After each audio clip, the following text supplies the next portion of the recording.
조용 안 하면 나 난동 부릴 거야. 어디 지금 시작을 했는데. 자, 2025년 10월 고등학교 1학년 모의고사예요. 사르트의 미학이라고 하고요. 조금 내용이 어려울 수도 있으니까는 물론 설명은 쉽게 하겠지만은 그래서 이거를 잘 분석하시고요.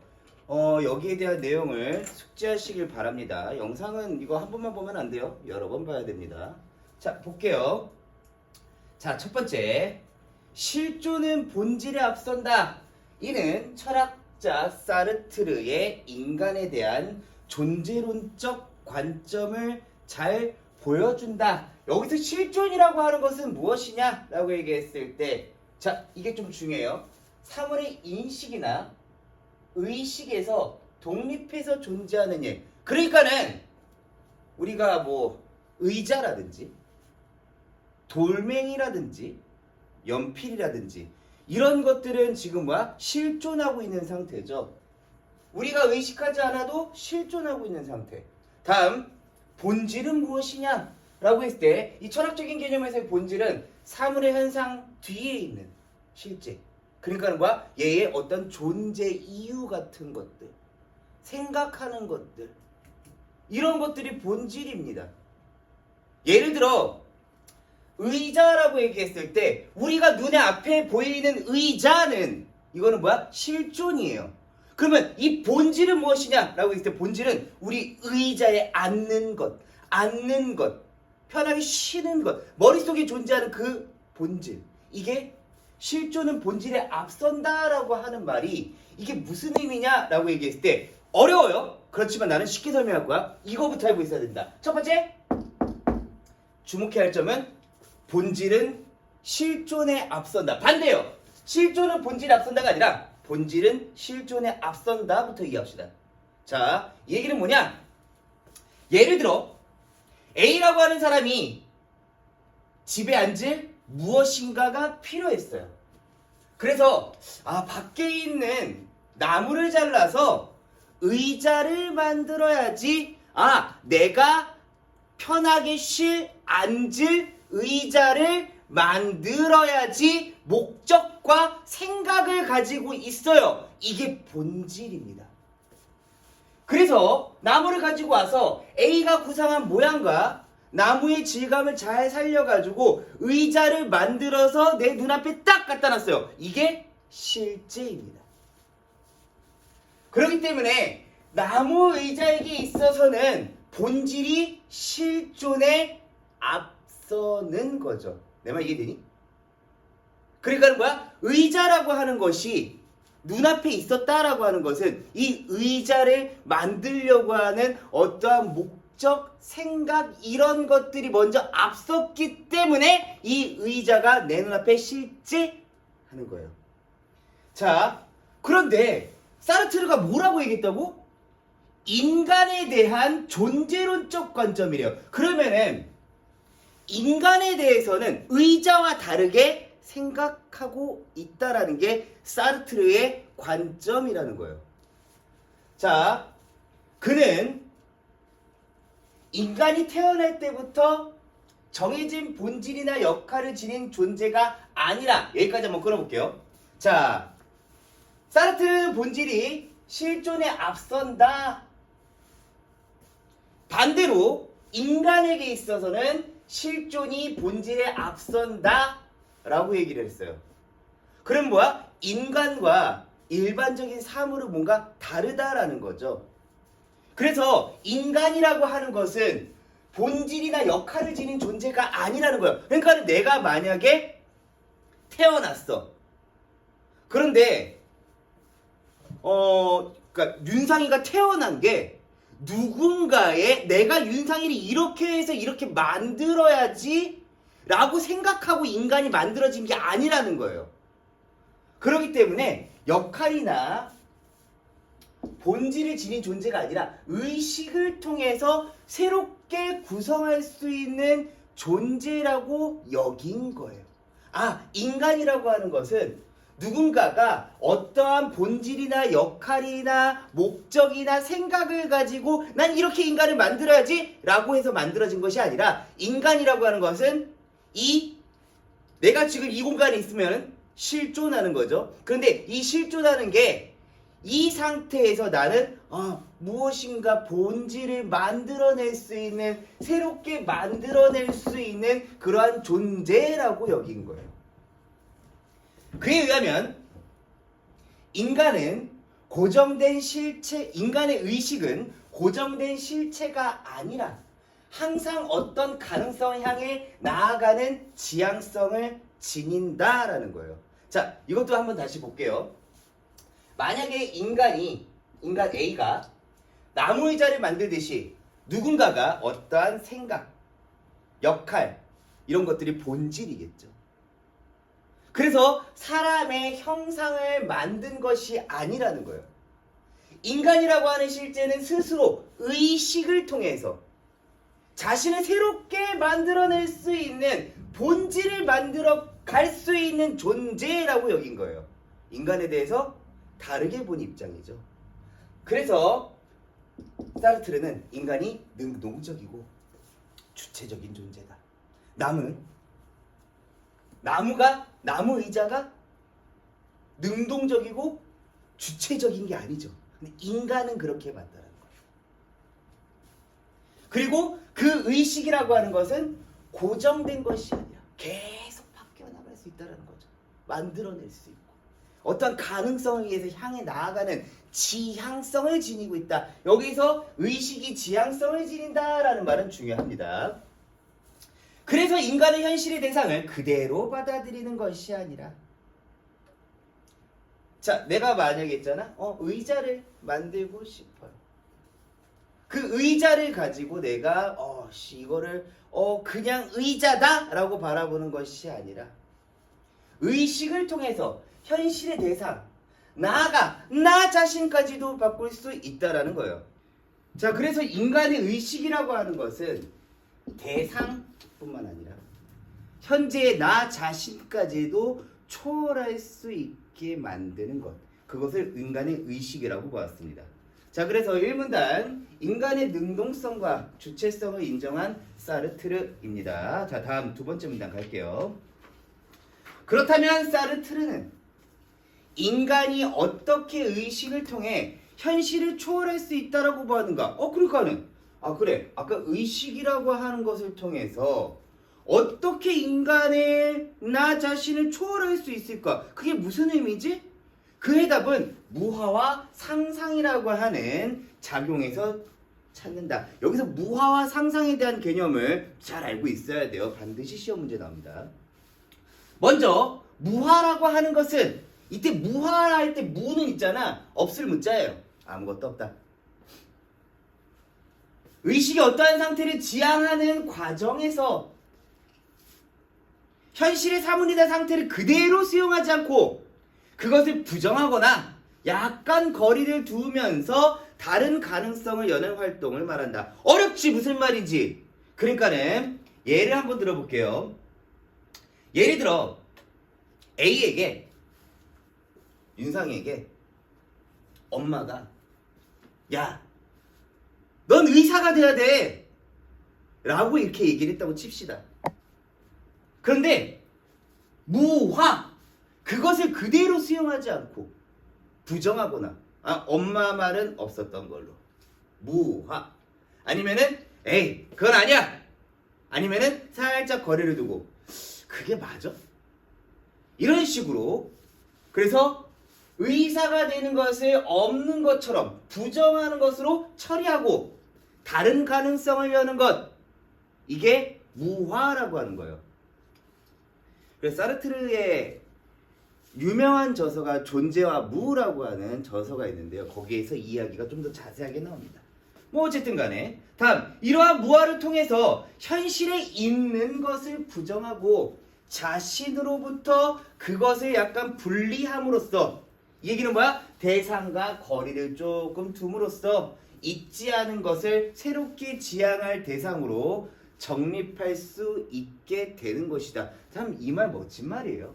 우리 인간이라고 하는 것들이 모든 현상을 그대로 받아들이기만 했으면 과연 인류가 발전할 수 있었을까?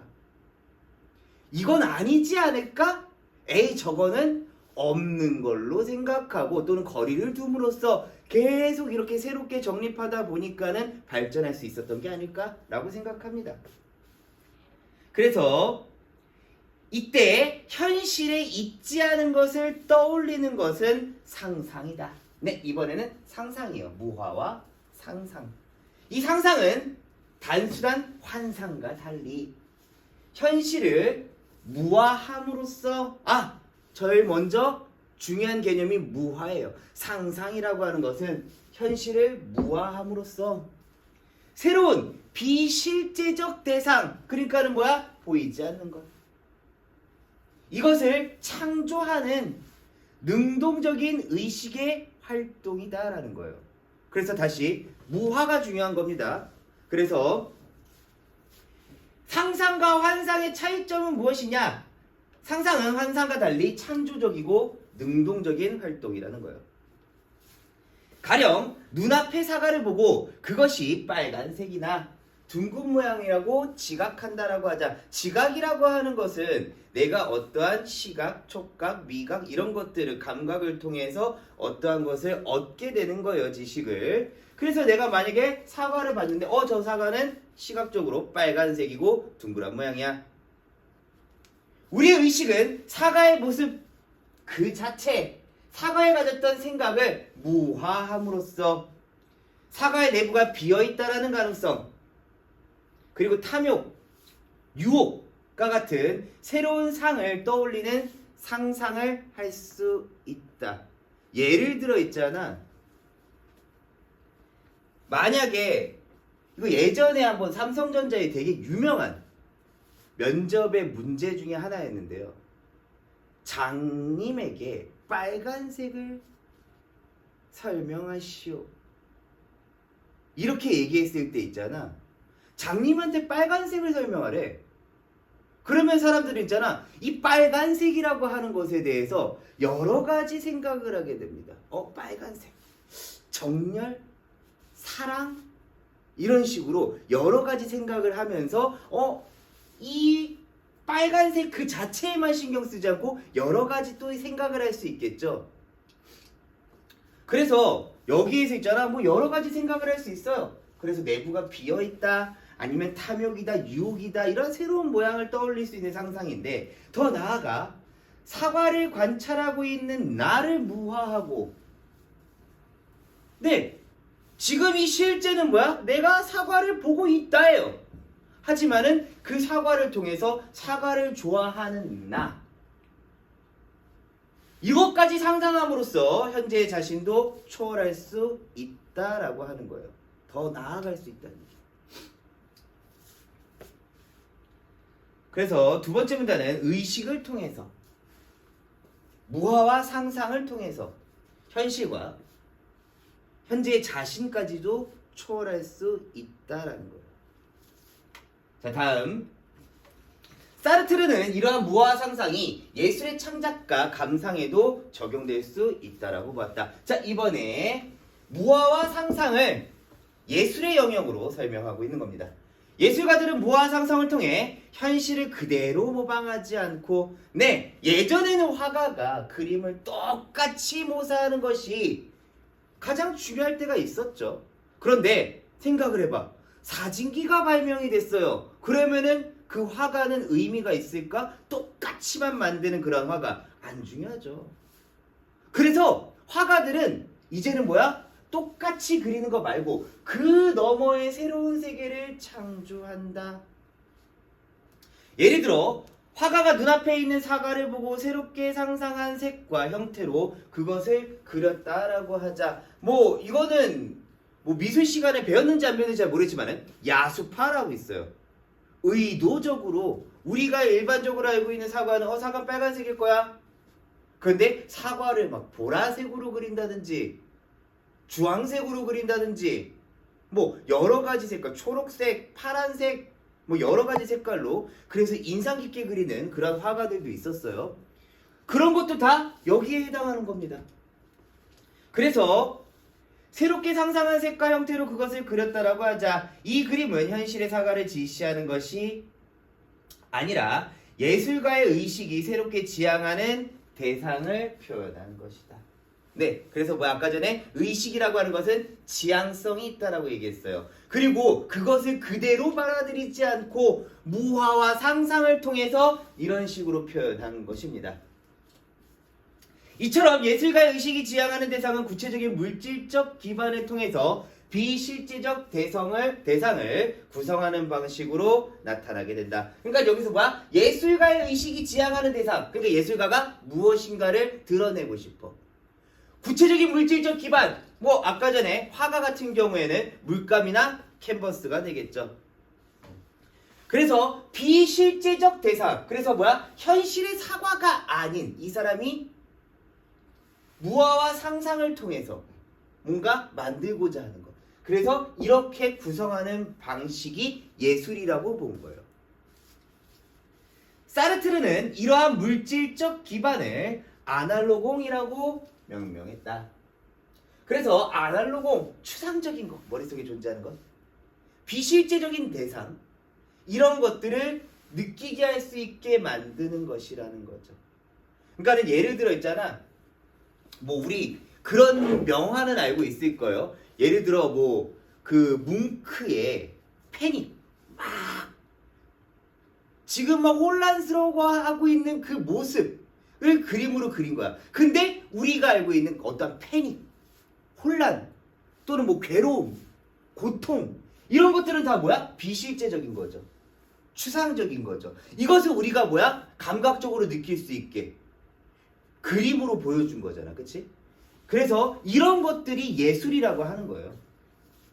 물론 여기에서 시각적인 것뿐만 아니라 음악 같은 걸로도 드러낼 수 있겠죠. 그래서 아날로공은 그림의 캔버스나 물감, 음악의 선율처럼 상상한 결과를 지각 가능한 시각, 청각, 미각, 촉각 이런 것들, 그래서 유사표상물로 상상이 현실의 제약을 넘어, 그쵸? 현실 그대로 그리는 것이 아니라 그것을 뛰어넘어서 새로운 가능성의 세계를 펼치도록 돕는 매개체이다. 그래서 뭐야? 아날로공이 뭔지 또 잘 알고 있어야 돼요. 즉 아날로공은 비실제적 대상을 감각적 경험 속에서 현전 앞에 나타나게 만드는 상상의 외적 지지대라고 할 수 있다라는 거예요.